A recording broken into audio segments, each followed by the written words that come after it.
ఊహించని రీతిలో BRS MP అభ్యర్థుల జాబితా. తెలంగాణ పార్లమెంట్ ఎన్నికలకు, తెలంగాణ లోక్ సభ పోల్స్ సమయం దగ్గర పడుతుండటంతో అభ్యర్థుల ఎంపికలో అధికార, ప్రతిపక్ష పార్టీలు నిమగ్నమయ్యాయి.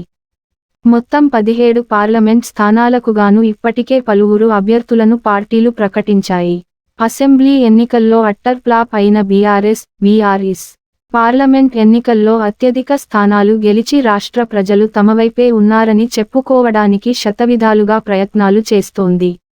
ఇందులో భాగంగానే అభ్యర్థుల విషయంలో ఆచితూచి అడుగులు వేస్తోంది. ఇప్పటికే కొందరు అభ్యర్థులను ప్రకటించిన బీఆర్ఎస్ తాజాగా మరో 4 అభ్యర్థులను ప్రకటించింది. 4 అభ్యర్థులు వీరే: మల్కాజ్గిరి, షంబీపూర్ రాజు, చేవేళ్ల, కాసాని జ్ఞానేశ్వర్, మెదక్, ఒంటేరు ప్రతాప్ రెడ్డి, జహీరాబాద్, గాలి అనిల్ కుమార్.